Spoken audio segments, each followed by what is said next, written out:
In 1907, the British colonial government in Nigeria did something extraordinary. They banned a god. Not a political movement. Not a rebel army.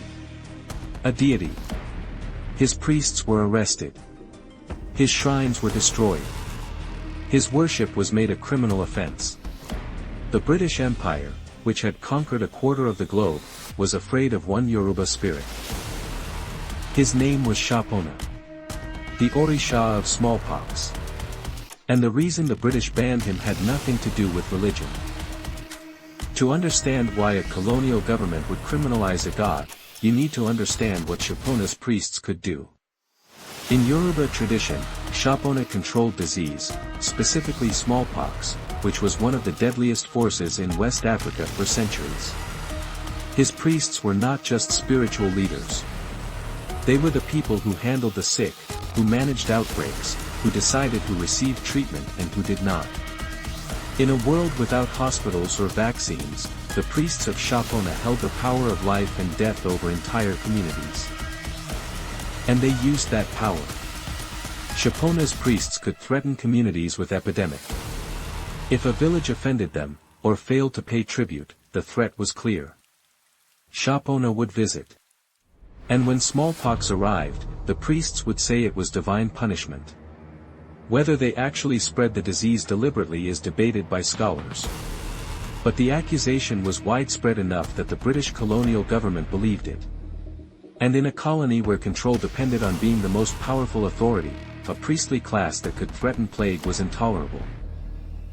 The ban did not eliminate belief in Shopona. It pushed it underground. Worship continued in secret for decades. And when smallpox was finally eradicated globally in 1980, one of humanity's greatest achievements, Shopona's domain did not disappear. In the Yoruba diaspora, particularly in Brazil's Candomblé tradition, Shopona survived. He is known there as Amalu or Abalue, the Lord of the Earth, the Master of Disease and Healing. His worship continues openly in Salvador, Bahia, where millions of practitioners honor him during festivals. Shopona is part of the broader Yoruba religious system that we explored in an earlier video, the same tradition that gave us Eshu, Ogun, Shango, and Oshun. But Shopona occupies a unique place because he represents something the other Orishas do not, the terrifying intersection of divine power and physical disease. He is not a god of war or love or thunder. He is a god of fever and pustules and death. And his priests did not pray for healing. They negotiated with death itself. The Yoruba understanding of disease was not primitive. They recognized that smallpox spread through contact. They isolated the sick. They developed variolation practices, deliberate exposure to mild forms of the disease to build immunity, independently of and possibly earlier than similar practices in China and the Ottoman Empire. Shopona's priests were, in a sense, the first epidemiologists. They understood contagion. They managed it. And they weaponized that understanding when it served their power. The British banned the god because they could not control his priests. This was not unusual for colonial powers. Across Africa, indigenous religious practices were systematically suppressed, not because the colonizers were offended by the theology, but because religious institutions represented organized power outside colonial control. Banning Shopona was no different from banning independent trade unions or political parties. It was about authority. But the irony is devastating. The British banned the god of smallpox in 1907. The British also introduced smallpox to many parts of Africa through colonial contact and trade networks. The disease that Shopona's priests managed, imperfectly, coercively, but effectively within their context, was made worse by the same colonial presence that banned the deity associated with it. In the Candomblé tradition in Brazil, Amalu is one of the most feared and revered Orishas. He is depicted covered in straw, hiding his body, which is covered in the marks of disease.